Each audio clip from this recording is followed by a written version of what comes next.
हुई हिंसा के बाद से पुलिस का एक्शन जारी है। रात से ही पुलिस हिंसा, आगजनी और उपद्रव में शामिल लोगों की धरपकड़ कर रही है। महाराष्ट्र पुलिस ने अब तक 30 लोगों को हिरासत में लिया है। बाकी उपद्रवियों की पहचान की जा रही है और पुलिस का यह साफ संदेश है कि एक भी उपद्रवी बचना नहीं चाहिए। रिपोर्ट आपको दिखाइए।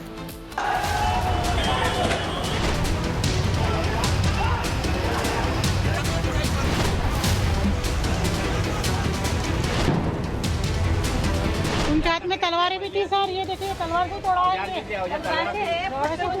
पूरा ही तलवार से तोड़ा है और ईंटें पत्थर और खिड़की के कांच भी फूटी है ऊपर की। यहाँ पर चुन कर खास लोगों के घरों को नुकसान पहुंचाया गया, उनको गाड़ियां जलाया गया और बहुत ही गंदी बातें बोले गई।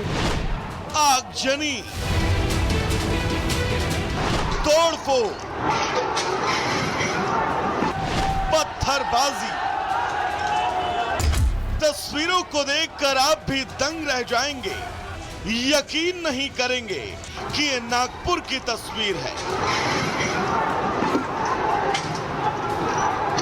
देखिए, कहीं पत्थरबाजी हो रही है, कहीं गाड़ियों को जलाया जा रहा है, कहीं गाड़ियों के शीशे टूटे पड़े हैं। इस तस्वीर को देखकर पूरा देश हिल गया। सीएम फडणवीस को इमरजेंसी बैठक बुलानी पड़ी। लोगों से शांति अपील की जाने लगी। जिस प्रकार से कुछ लोगों ने पत्थरबाजी की है, पुलिस पर भी पत्थर फेंके हैं, ये बिल्कुल गलत है। मैं स्वयं इन सारी घटनाओं पर नजर रखकर हूं। अगर कोई दंगा करता है, कोई पुलिस पर पत्थर फेंकता है, कोई समाज में तनाव निर्माण करता है, तो ऐसे सभी लोगों के ऊपर कड़ी से कड़ी कार्रवाई की जाए। और मैं सभी को अपील करता हूं कि नागपुर एक बहुत ही शांति प्रिय इस प्रकार की नगरी है। यहाँ की शांति भंग न हो, इस प्रकार से सभी लोगों ने व्यवहार और बर्ताव करना चाहिए। लेकिन दंगाई कहां मानने वाले थे, वो उत्पात मचाते रहे। हद तो तब हो गई जब आग बुझाने के लिए फायर ब्रिगेड के कर्मचारी पहुंचे तो दंगाइयों ने उन पर भी पत्थरबाजी शुरू कर दी। दंगाइयों से आज ही जाकर पुलिस ने उन्हें खदेड़ना शुरू किया। हिंसा में शामिल लोगों को हिरासत में लिया जाने लगा। कंट्रोल में है और ऐसा कुछ नहीं है अभी कि जिससे कोई घबराए, परंतु जिन लोगों ने कायदा सुव्यवस्था हाथ में लेने की कोशिश की उनके ऊपर हमारी कार्रवाई हुई है और हो रही है। जो लोग इसमें इन्वॉल्व हैं उनकी फोटोग्राफ्स हैं, वीडियोस हैं। नागपुर पुलिस ने 30 लोगों को हिरासत में लिया है। बाकी पत्थरबाजों को पुलिस तलाश रही है। अफवाह रोकने के लिए साइबर पुलिस की मदद ली जा रही है। लेकिन इस हिंसा के बाद महाल इलाके में दहशत है। चश्मदीद बता रहे हैं कि दंगाई हाथों में तलवार, डंडे और बोतलें लेकर पहुंचे थे और घरों में घुसने की कोशिश भी की। उनके हाथ में तलवारें भी थी सर, ये देखिए तलवार से तोड़ा है, ये पूरा ही तलवार से तोड़ा है और ईंटें पत्थर और खिड़की के कांच भी फूटी है ऊपर की। खिड़की की कांच भी फूटी है। वहाँ पे वो हमारे आंटी का ऑपरेशन हुआ था, वो सोए थे और वहाँ पे सब गाड़ियाँ जमा करके और कार जमा 8-10 गाड़ियाँ जलाई उन्होंने और कार भी जलाई। यहाँ पर चुन कर खास लोगों के घरों को नुकसान पहुंचाया गया, उनको गाड़ियां जलाया गया और बहुत ही गंदी बातें बोले गई। तहसील पुलिस स्टेशन की लापरवाही से ही यहाँ के लोग का नुकसान हुआ, ये मेरा स्पष्ट बोलना है कि अगर पुलिस समय पर आ जाती, यहाँ पर अब समय पर रिस्पांस मिलता तो यहाँ पर नुकसान नहीं होता था। वो तो गनीमत रही कि वक्त रहते पुलिस पहुंच गई, नहीं तो और भी बड़ी हिंसा हो सकती थी। ऐसे में सवाल ये कि औरंगजेब आक्रांता था और ये बात दंगाइयों को भी पता है। ऐसे में जब वीएचपी और बजरंग दल औरंगजेब की कब्र के खिलाफ प्रदर्शन कर रहे थे तो मिर्ची किसे और क्यों लगी? Bureau report, Republic Bharat. तो चलिए अब इन तस्वीरों के बीच आगे बढ़ेंगे और आपके जहन में एक सवाल उठ रहा होगा कि आखिर नागपुर के वो दो कौन से इलाके हैं जहां पर जबरदस्त हिंसा और आगजनी हुई।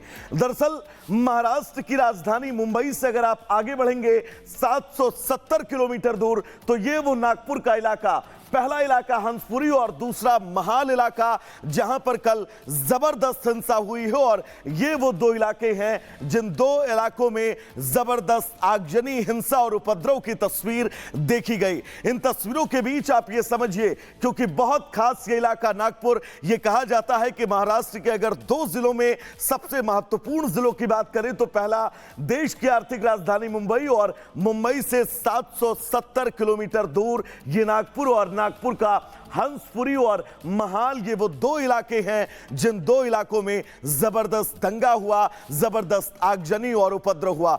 लेकिन सबसे अहम यह है कि वो तस्वीरें कौन सी हैं। सबसे पहले हम आपको वो तस्वीर दिखाएंगे जिस तस्वीर के जरिए समझिए, ये पहला वीडियो है पत्थरबाजी का। आप देखिए इस तस्वीर में, देखिए कैसे भीड़ जुटती है और भीड़ पथराव करती हुई लगातार आगे बढ़ती हुई आपको नजर आ रही है।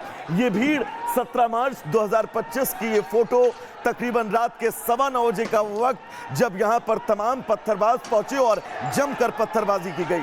अब दूसरे वीडियो की बात करेंगे, फटाफट हम आपको दूसरा वीडियो दिखाएंगे। और आप देखिए ये गाड़ियां यहां पर हैं, इन गाड़ियों को आग के हवाले किया गया, पूरी तरह से फूंक दिया गया।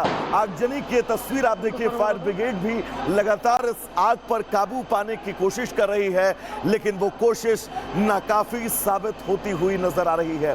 बात अब इस दूसरे वीडियो के बाद तीसरे वीडियो की करेंगे, क्योंकि वो तमाम ये वीडियो है जिस वीडियो से आप ये अंदाजा लगा सकते हैं कि कल नागपुर के अंदर स्थितियां देर रात कैसी थी। ये तीसरा वीडियो, आप इस शख्स को देखिए, इस गाड़ी में सबसे पहले इसने आग लगाई और आग लगाने के बाद ये गाड़ियों पर लात मारता हुआ नजर आ रहा है।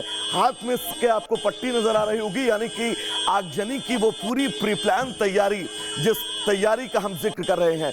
चौथी तस्वीर हम आपको दिखाएंगे, पुलिस पर पथराव की ये वो चीखती हुई तस्वीर जो गवाही दे रही है कि कैसे इन उपद्रवियों की भीड़ ने पुलिस टीम पर पथराव कर दिया।